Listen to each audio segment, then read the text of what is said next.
Merci de suivre Télégalaxie à l'heure du journal édition 62.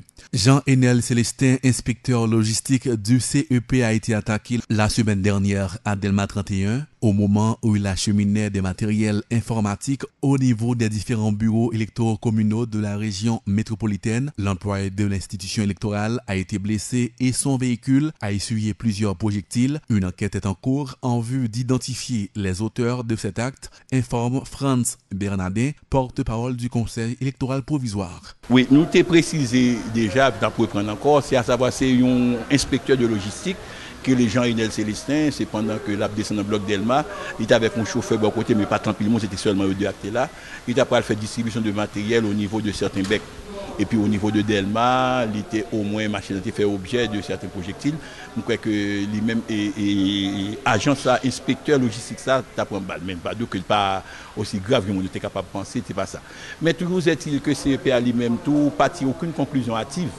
Étant donné que lui-même CPA croit dans les institutions, quel que ça soit capable de l'institution, c'est eux-mêmes qui l'a, et que CPA croit que les élections sont affaires d'État, l'obligé au moins attendre exactement qui ça cap sortir à partir de différentes enquêtes qui sont capables de mener. Qu'est-ce que vous voyez déjà? Non, pas aucun matériel qui c'est seulement ces fenouilles, il y a de projectiles là seulement. Et c'est ça que demain mardi dans la table de pilotage là, après plusieurs entités, plusieurs instances qui représentent plusieurs secteurs de la vie nationale, cap là, il y a censé élargir le problème non pour si tu as au moins d'autres idées de qui capable dire à propos pour qu'on consigne des mesures pour prendre plus de temps. Vous avez une inquiétude pour ça ça va pas répéter à l'avenir? Bon, nous croyons que nous pas croire que nous avons un problème humain qui pas toujours prêt à inquiétude parce que dans toute situation gain sacré on même un minimum de situation limite, de minimum de bagages que nous pas capable contrôler qui fait partie des impondérables. Mais toujours est-il que c'est lui-même déterminé pour l'avancer tant que pas aucun numéro qui dit la vérité. Le Conseil électoral provisoire fait le point ce lundi autour du processus d'inscription pour les prochaines municipales et locales. Sur tout le territoire, 41 473 candidats se sont inscrits en ligne. De ce nombre, plus de 24 000 ont déjà acheminé à date leur dossier aux différents becs du pays, a fait savoir Philippe Augustin, le directeur des opérations électorales, a par ailleurs apporté certaines précisions sur les motifs de la prorogation du délai d'inscription pour les élections municipales et locales. Suivons Philippe Augustin au micro de Jean-Alain Macajou. Eh bien, ça va avancer assez bien. Et pour le moment que je parle là, en termes d'enregistrement en ligne de candidats, nous avons 17 073 candidats qui inscrits pour AZEC, 13 208 qui inscrits pour CAZEC, 5 598 qui inscrits pour délégués de ville et 5 594 qui inscrits pour magistrats. Ça fait un total de 41 473 candidats qui inscrits pour localio et en ligne. Et on a parlé de individuellement. Okay? Et maintenant, pour dépôt de pièces sur tout le territoire, nous avons AZEC. Il y a 9 875 qui fait dépôt de pièces au niveau de Becchio, CAZEC 8552, délégué de ville 2831 et puis magistrat 3871. Ça fait un total de 24 729 candidats qui fait dépôt de pièces. Dans 24 729 candidats, ça, le nombre ça a augmenté parce qu'il y a des zones qui n'ont pas un signal du tout dans le pays. Donc, Becchio a accepté de faire dépôt de pièces de manière manuelle. Ensuite, il y a le fait enregistrement au niveau de Becchio, côté des scénarios pour faire le nécessaire. L'inscription est censée finir depuis hier, le 7 à minuit, bon, prorogation de date le 48 heures. Pour qui ça? Bon, il y a deux raisons pour ça. La première raison, c'est que à un certain moment, il y a un problème de signal Internet. Donc, on ne peut pas pénaliser les candidats qui ne sont pas inscrits parce que c'est moi-même, c'est CEP qui n'a pas de service. Donc, son problème qui dure à peu près 1 heure ou 2 heures de temps. Okay? Et au niveau de fournisseurs Internet, que nous résoudre, grâce à eux-mêmes tout d'ailleurs. Ensuite, il y a une quantité de monde qui fait dépôt de pièces par rapport à monde qui est inscrit en ligne, donc il faut un petit peu plus de temps pour que nous fassions le nécessaire. Donc c'est peut-être ça que nous avons prolongation ça sans que ça n'a pas vraiment affecté le calendrier électoral là. Mais est-ce qu'il y a des problèmes avec le candidat, puisque là on parlait de quantité de monde qui est enregistré en ligne et dépôt de pièces, des problèmes, est-ce qu'il y a des problèmes de pièces? Bon, deux cas qui passaient. Le premier cas, c'est par exemple au niveau des GI. Nous-mêmes, dans CEP, nous travaillons 7 jours sur 7, nous n'avons pas un jour congé. Mais par contre, le jeudi, c'était fête Dieu. Les GI étaient fermés. Samedi, c'était fête des GI. Les GI étaient fermés. Donc, on peut le candidat qui a des difficultés pour des jeunes papiers. Au niveau des CPJ, c'est la grande foule aussi. il faut au niveau faut un papier. Au niveau parti politique, eux-mêmes, c'est une grande difficulté au niveau parti parce que c'est retirer candidat, mettre candidat, et le parti politique a fait inscrire candidat va un papier l'obliger à chercher l'autre. Et c'est très difficile pour moi-même par rapport à disponibilité des services de l'État, par rapport à négligence certains candidats pour côté jeune dossier, il y a des gens qui dossier à la dernière minute. Donc, comme je toujours dit, on pas attendre la dernière minute pour remplir une série de formalités parce que l'on fait ça, on ne peut pas bâtir tout marge de manœuvre. Collection locale et municipale, je vais les qui nous visiter, qui ont des problèmes matériels. Est-ce que vous êtes à point présentement? Bon, il y a tout bec équipé, en principe. Non, en principe, ils sont équipés. Nous livrons matériel, cependant, il y a des matériels qui sont livrés pour imprimante, pour imprimer le formulaire de dépôt. Et malheureusement, ils ne sont pas livrés bon nous à temps. Donc nous passons en plan B pour faire travail ça. Parce que nous avons un processus électoral qui est assez, au calendrier qui est assez tight. Donc nous sommes obligés de passer en plan B. Et des côtés, nous passons en plan C. Parce que dans toute planification, nous connaissons si pas tel bagage, mais qui s'en a fait, si pas tel bagage, mais qui s'en a fait. Ça n'a pas empêché le processus d'avancer lui-même. La Direction générale des impôts est sur la bonne voie d'atteindre les prévisions des recettes pour l'année fiscale en cours. Lors d'une conférence de presse donnée ce lundi par le directeur de la DGI, Morlan Miradin, a précisé que l'institution qu'il dirige a déjà collecté plus de 17 milliards de gourdes sans addition des résultats des villes de province sur les 27,8 milliards de gourdes prévus pour l'année fiscale en cours. Ces premières données chiffrées laissent présager un dépassement des prévisions en dépit des grèves à répétition et manifestations de rue enregistrées en divers endroits dans le pays. Le numéro 1 de la DGI annonce la poursuite du plan de modernisation de l'institution dans le but d'offrir de meilleurs services aux contribuables. Morlan Miradin. Nous dit que nous gagnons une prévision de recettes, d'accord, dans l'ordre de qui se chiffre à 25,8 milliards de gourdes pour l'exercice fiscal là qui commence le 1er octobre 2014, qui a fini le 30 septembre 2015. Que aujourd'hui, pour le mois de mai, nous avons fait bilan pour le mois de mai, nous avons collecté plus de 17 milliards sans résultat ville-provinciaux pour Covid jeune. Donc, c'est déjà un record. Malgré problèmes politiques, malgré manifestations, malgré grève, malgré tout problème que nous connaissons, qui est dans le pays, problème d'élection, nous avons une période électorale, qui sont période vraiment qui est très difficile, qui compte faire prévision ça, qui compte très hypothétique. Eh bien, je dis on a travail, si tout le bagage allait bien, eh bien, on n'a pas atteint une prévision, on a même dépassé le même. Par rapport à l'année dernière, en termes d'englissement, nous avons gardé, je dis, nous avons collecté plus de 2,5 milliards de gouttes en plus par rapport à l'année dernière. Comme dans le pays, ça, nous ne pouvons pas jamais vraiment encourager dans ce qu'on fait, nous ne pouvons pas jamais béatifier ce qu'on fait bon.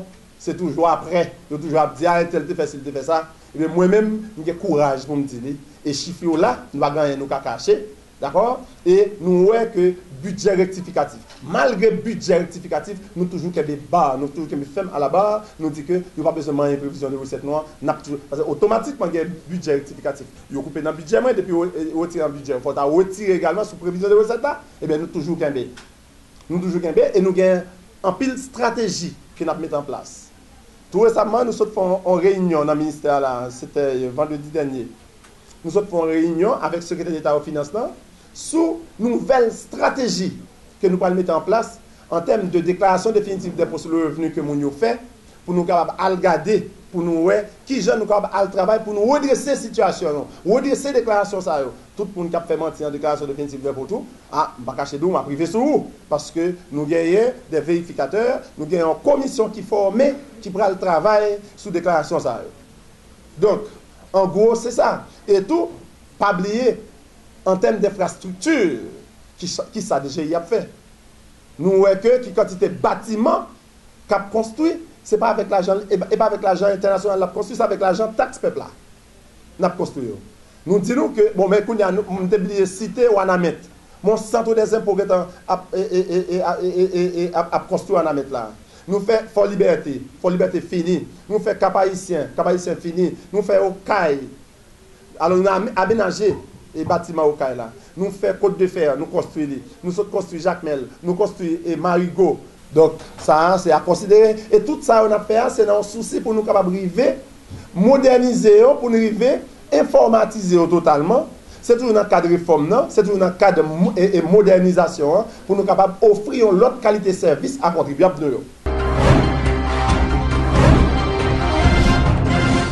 Le directeur général de l'Office des postes d'Haïti, Karel Alexandre, dans son intervention, a profité pour faire l'historicité de l'institution, dont la mission est de percevoir et de gérer les recettes postales. Il n'a cependant pas caché sa satisfaction face à ce projet innovateur du service postal haïtien. Il a aussi des nouvelles stratégies de redynamisation de cette institution qui avait subi de lourds dommages après le tremblement de terre de janvier 2010. Karel Alexandre est au micro de Nancy Lenné. Créé en 1874 sous la présidence de Félicité Salomon Jeune, l'administration générale des postes, après 1987, est devenue l'Office des postes d'Haïti, organisme autonome à caractère commercial et financier, dont ses principales missions sont de percevoir et de gérer les recettes postales, d'orienter, de développer et d'organiser les activités inhérentes au service postal. Au fil des ans, l'Office des postes d'Haïti est en proie à des problèmes financiers. Un violent séisme frappe Port-au-Prince et ses alentours le mardi 12 janvier 2010 et presque tous les bureaux de l'OPH ont été sérieusement endommagés. En vue de rehausser l'éclat de cette prestigieuse institution, ceux qui m'ont précédé à la tête de l'OPH, comme le directeur général, ont su se donner corps et âme en vue de garder vivante cette institution. Permettez-moi de vous rappeler, mesdames, messieurs, que le rêve du président de la République, son Excellence M. Michel-Joseph Martelly, pour le secteur postal haïtien n'est autre qu'un office de poste de qualité, un office de poste à la hauteur des autres institutions postales internationales. Depuis ma nomination le 2 avril 2015, je ne cesse de travailler en vue de concrétiser ce rêve. Et c'est ce qui explique les différentes décisions prises après mon installation le 10 avril 2015. Que ce soit la réparation ou l'aménagement des bureaux de bas petites choses, Carrefour, Pétionville, Bel Air, Bureau Central, la signature de plusieurs contrats de franchise avec des entreprises haïtiennes dans les départements du Sud et de l'Artibonite, l'acquisition de terrain pour la construction du bureau de poste de Léogane, pour ne citer que cela.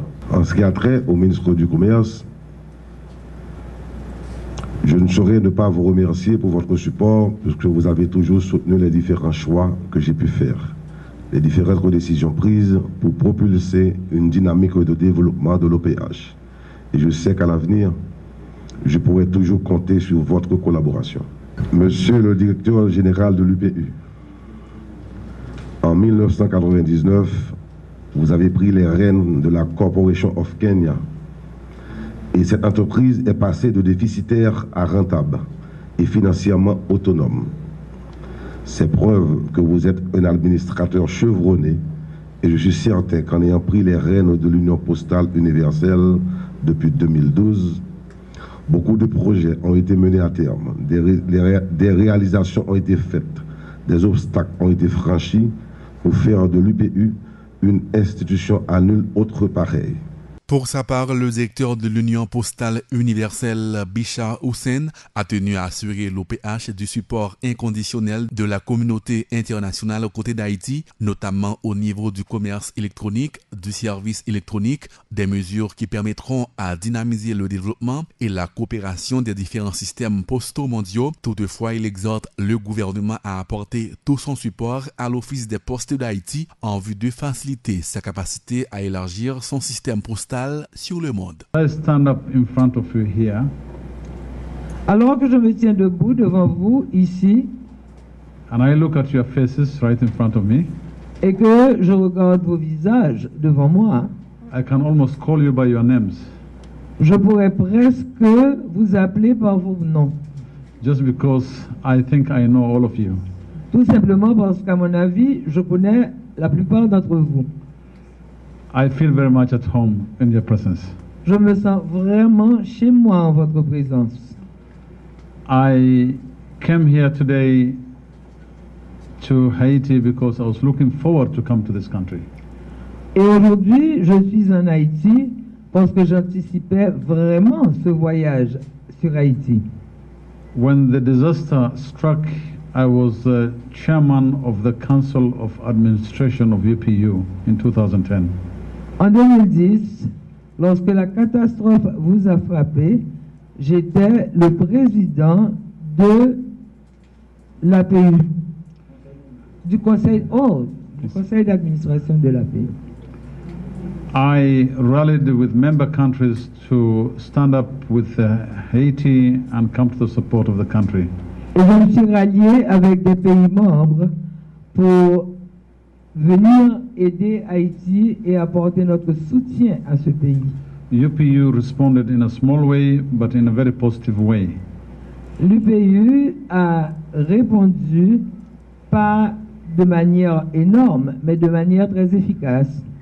Despite all the difficulty that has happened to this country, malgré toutes les difficultés que ce pays a connues, the indomitable spirit of the Haitian people came through. L'esprit indomptable du peuple haïtien a pu vaincre. It has never put you down. Vous n'avez jamais été abattu. It has only made you a greater nation and a stronger people. La catastrophe a fait de vous un peuple plus fort et une nation plus grande. When I took over the leadership of the UPU in 2013, lorsque j'ai pris le leadership de l'UPU en 2013, I made sure that my team works with you to come and complete all the programs we started with you. J'ai fait en sorte que mon équipe travaille avec vous pour réaliser tous les programmes qui étaient en cours. Les étudiants de l'école normale supérieure exigent à nouveau du ministre de l'Éducation le respect du protocole d'accord garantissant aux étudiants finissant un stage avec la possibilité de nomination. Michel Frisner, étudiant finissant en philosophie, menace de bloquer les examens officiels prévus du 22 au 29 juin 2015. Il est au micro de Jean-Guy Sadrak-Mimé. Pendant dernière année, l'État haïtien pas voulu revendiquer droit. L'État haïtien t'as semblé bagay il y a plus problème avec c'est les moun exprimer ça qui fait au mal tant que les grand goût chômage la vie chère insécurité injustice sociale et la trier nous pas même besoin tourner sur ensemble bataille sociale qui te mené dans dernier moment yo bagay yo était thème face au contraire vient plus aggravé une jodi a grand goût tellement raide taux chômage là tellement élevé et même la vie chère qu'on a $1 américain égal à 50 gouttes. Nous connaissons ça veut dire comme retomber sur l'économie nous. Deuxièmement, nous dénoncer à toute force nous complot qu'a fait dans le ministère de l'Éducation nationale pour nous pas intégrer système éducatif là, particulièrement système enseignement. Donc nous dénoncer complot ça yo et nous demander ministre Maniga pour le ressaisir pour ne pas attendre les gens qui sont en erreur, parce que c'est même les gens qui cause aujourd'hui plusieurs lycées à 0% comme résultat dans l'examen baccalauréat. C'est même les gens qui cause aujourd'hui un petit monde qui fait philo, il n'y a pas même qu'à expliquer aujourd'hui et ça on fait un résumé de ça que tu apprends pendant que tu fais l'école. C'est même les gens qui cause, c'est parrain marine qui pour bailler mon job, c'est même moun sa yo qui cause nous gen mode politicien sa yo dans pays a. C'est même moun sa yo qui cause pas gen respect pour liberté d'expression, pas gen respect pour la presse. Donc nous mandel pour très prudent moun sa yo parce que moun sa yo c'est médiocre yo pas d'accord à moun qui formé et c'est ça qui fait eux même y a barré nous. Donc nous mandé ministre nan si là tu effectivement Jean Tevo et vinn di nous yo prêt yo fait yo si rien, il y a juste budgétisé pour ban nous yo et bien pour le faire nous joindre yo souple dans semaine ça. Et nous profitons tout pour nous soulever question grève personnelle capteur dans l'université qui jusqu'à présent pas jamais une satisfaction. Ça veut dire qu'il ne peut jamais intégrer dans le conseil universitaire et puis grille salariale pour que jamais appliquer.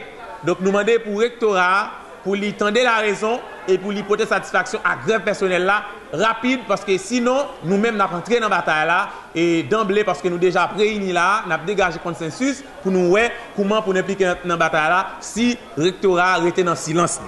Et par rapport à FEMTI, c'est fait là que le ministre fait avec gros poignette, mes amis, nous demandons dans quel pays nous en 2015 pour un ministre éducation nationale a fermé l'école. Et pas n'importe quelle école, unique l'école, l'État investi là depuis plus de 15 années à former moun pour former ti moun dans niveau fondamental, premier, deuxième, troisième cycle. Et c'est seul dans format ça, suivant toute enquête internationale et nationale qui répond à tous critères en l'école de formation des maîtres. Nous demandons au ministre pour lui ouvrir l'école pressé pour étudiants, professeurs et personnel qui ont fréquenté l'espace là, et puis pour étudier aux satisfaction à revendication, à savoir problème sage avec problème nomination. Clôture samedi dernier par le ministère de la Jeunesse, des Sports et de l'Action civique du programme baptisé Week-end des jeunes Orange de la Croix-des-Bouquets. À l'occasion, ils étaient plusieurs milliers de jeunes venus de plusieurs quartiers défavorisés de la zone métropolitaine dont Solino, Cité-Soleil, au Front National. Tous les cadres du ministère étaient mobilisés au cours de cette journée où les jeunes ont pu montrer tout ce qu'ils ont appris pendant environ 3 mois. Le titulaire du MJSAC, Jimmy Albert, annonce que le Week-end des jeunes a été un programme instructif pour les jeunes qui, tous les week-ends, ont eu la chance de pratiquer une discipline sportive, d'apprendre de nouvelles choses et surtout de pratiquer le vivre ensemble. Suivant Jimmy Albert. Nous arrivés ici là, dans le ministère là, ça fait un peu plus de 4 mois. Et responsabilité que le président avec le ministre Lantebanou, c'était travail pour le développement secteur, pour que le ministère soit capable de répondre à la mission que lui a appelé à jouer dans la société. Et c'est ça que nous avons essayé de faire depuis 4 mois.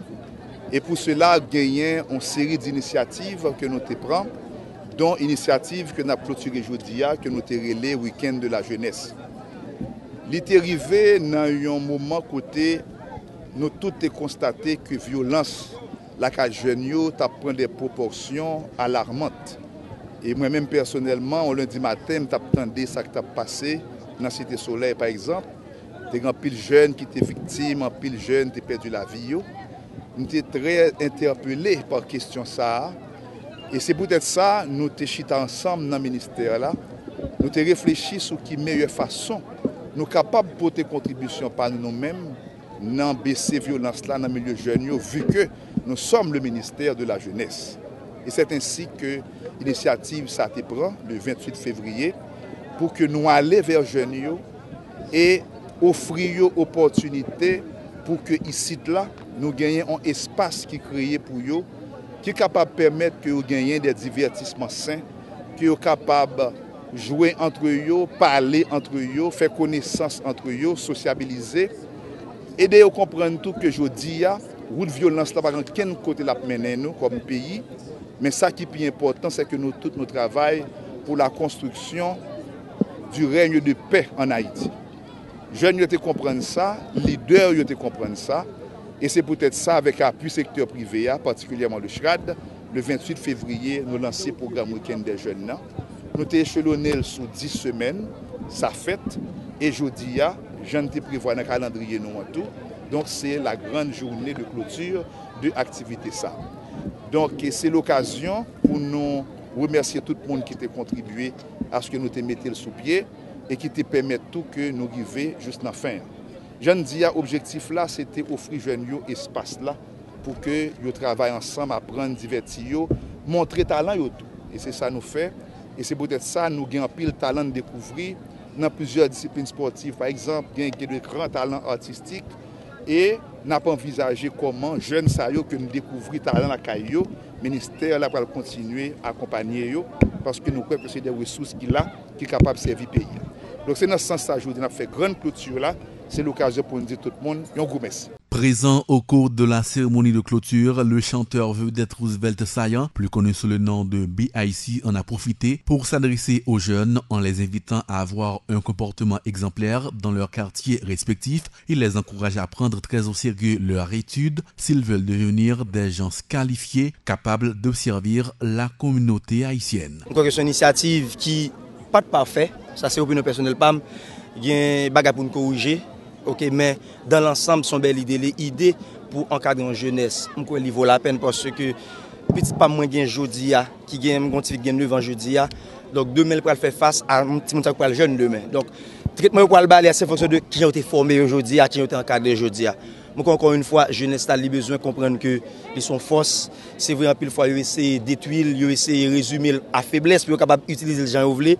Mais tout le monde qui croit dans la jeunesse, tout le monde qui croit que la jeunesse a besoin de coup de main, tout le monde dans le ministère Jeunesse Sport, tout le ministère de l'Éducation nationale qui lance en campagne, moi je crois que c'est un bagage à titre personnel, c'est opinion PAM, qui c'est vrai que pas de parfait, mais qui mérite pour nous camber. Mais moi je connais dans l'ensemble, que tu as une correction au niveau musique ou bien dans le sport, de toute façon, cause là dans les mêmes libons, on nous pas arrêter garder sous ça de et qui pas bien fait yo, on nous accompagner pour une prochaine fois si la fête pour ça qui pas bien fait yo, faites plus bien. Voilà, c'est la fin de ce journal. Merci à vous tous qui l'avez suivi.